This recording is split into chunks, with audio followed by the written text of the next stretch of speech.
The disappointment of the sequels will forever go down as the biggest fumble in cinematic history.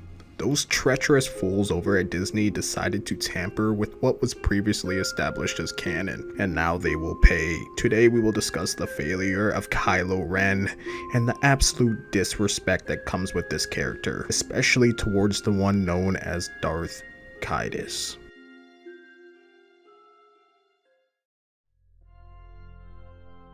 Although Kylo Ren might be known as the coolest character in the sequels, it doesn't take away from the fact that he is complete dog shit compared to what came before. Ben Solo from the Disney canon is nothing but a poor imitation of the real son known as Jacen Solo. Why is this? Because George said so. The original saga was about the father, the children, and the grandchildren, and I mean that's not a secret to anybody. It's even in the novels and everything. And of course, in that interview, he's referring to his EU books. Ben Solo, also known as Kylo Ren, is a bad character. But to understand how bad Kylo is, we need to acknowledge what Disney did with him.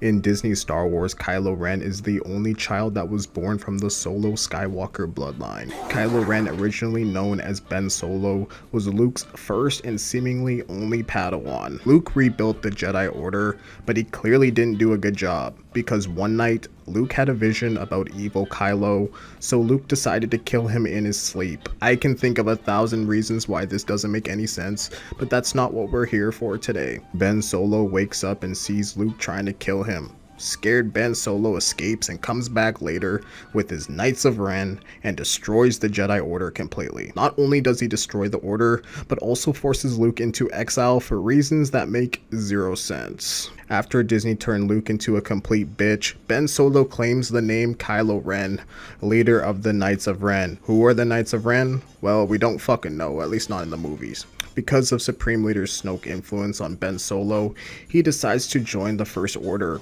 Who's Snoke? How was the First Order funded and built during the time of the New Republic? What was Kylo Ren's role? We don't find out about any of this. But yeah, Kylo Ren and the First Order build a super weapon and destroy a planet that resembles Coruscant. Why would the First Order not focus Coruscant, the planet that is the actual heart of the New Republic? Because Disney has no fucking balls. Or they're just dumb as fuck. I mean, fuck, if they blew up Coruscant, the disconnectivity between politics and war would make more sense, but since they didn't, none of this shit makes any sense. How does the New Republic immediately fall and the Resistance is formed? I don't know, and I don't care, because clearly Disney doesn't care either. But later on, Kylo Ren kills Han Solo because reasons, and manages to lose to a woman who never swung a lightsaber before. Yada yada yada, time goes on. Kylo decides to kill Snoke one day and he tells Rey to join him. Please don't go this way. No, you're still holding on. Let go. Obviously, Rey declines, because like just before that, Kylo tried to kill his mom because reasons. You know, I really don't understand this guy. What does Kylo mean he'll finish what Vader started? That makes no fucking sense. Did Luke not tell you that Vader was redeemed? I mean, I get being mad at Luke, but why are you glazing Vader? He annihilated millions. Just because Luke had a manic episode, you decide to say fuck everyone? Disney lovers' excuse for this is the dark side, dude. And my response to this is, how idiotic do you have to be to come to that conclusion? Once you fall down the dark side forever, it will dominate your destiny, right? Well, unfortunately, that's not the case for Disney Star Wars, because all throughout episode 7 and 8, Kylo is complaining that the light side is pulling him, which is fucking pathetic. How are you saying that you want to follow Vader while the Force is telling you you ain't built for that? Luckily, the writers were smart enough to not establish Kylo as a Sith.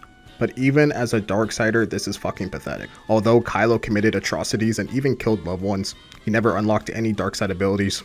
Kylo Ren is and forever will be an embarrassment to what came before. Now that we got all of that out of the way, let's discuss how Jacen was written better in every single aspect imaginable.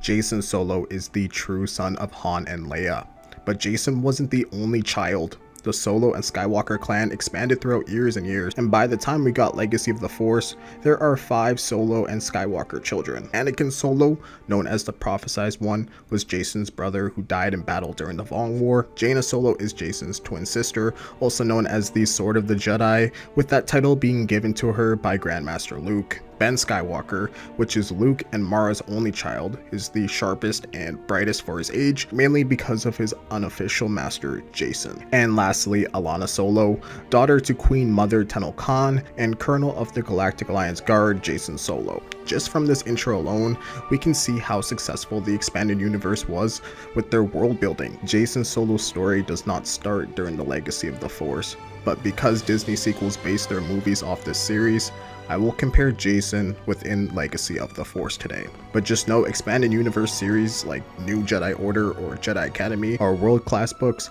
and absolutely obliterate the sequels.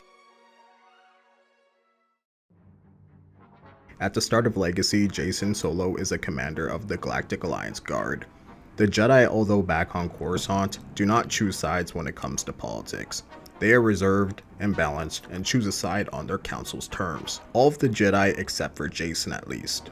Jacen earned a position in the Galactic Alliance due to his heroism during the Vong War. Jacen starts off as a hero fighting for ultimate peace and justice, but because of his visions of a new threat early on, he was secretly becoming the next Dark Lord to ensure peace. Thanks to an apprentice of Darth Vader, Jacen was convinced that becoming a Dark Lord was his destiny. Vader's apprentice Lamaya tells Jacen about a story of a Sith Lord named Darth Vectivus, a so-called Sith that did no harm and only helped people throughout his life. Because of Jacen's vision of a future Dark Lord ruling the galaxy, Jacen decides that becoming the next Sith is the only way to prevent this dark future. And with that, Jacen will bear the burden to protect those most important. If this sounds slightly twisted, it should, because in the series before, Jacen was tortured by the Vong, but he was never truly the same after that. Jacen's turn started long ago, and losing his brother only amplified his need to ensure peace and security throughout the galaxy. I have only scratched the surface of the complexities of Jacen Solo's character, and immediately the difference between him and Kylo is evident. Kylo is dumbed down because Disney thinks we're dumb. Isn't it obvious? Kylo turned to the dark side because Luke Fake Walker tried to kill him in his sleep. Jacen took the path of the dark side because of a Force vision that's debatably worse than Anakin's. A Force vision of a Dark Lord ruling the galaxy once again. And after the galaxy nearly getting purged by the Vong, Jacen Solo wasn't willing to take any more chances. So in order to prevent all of this, Jacen wanted to learn the ways of the Sith to save the galaxy and the ones he loved. As the Legacy books continue, it becomes evident that the dark side is a slippery slope for anyone, even someone who is as knowledgeable of the Force as Jacen.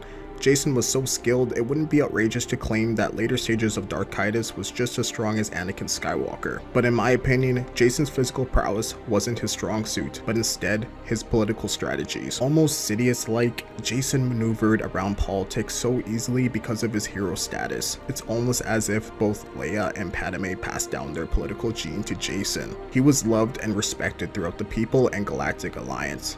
And due to his accomplishments between Corellia, achieving the rank of Colonel within the Galactic Guard made sense. Later on, he does approach the point of almost being able to control the entire GA and becomes Chief of State, but does fall short, and that's realistic. Because the only man that could do that was Sidious, and that took so many years to achieve and control both sides of the war. Jacen, on the other hand, was put to the test because unlike Palpatine, he often fought in the front lines against his foes, as he did not control both sides of the war, but instead attempted to take control from within. This is stupid. There is no discussion. Jacen Solo is blatantly superior.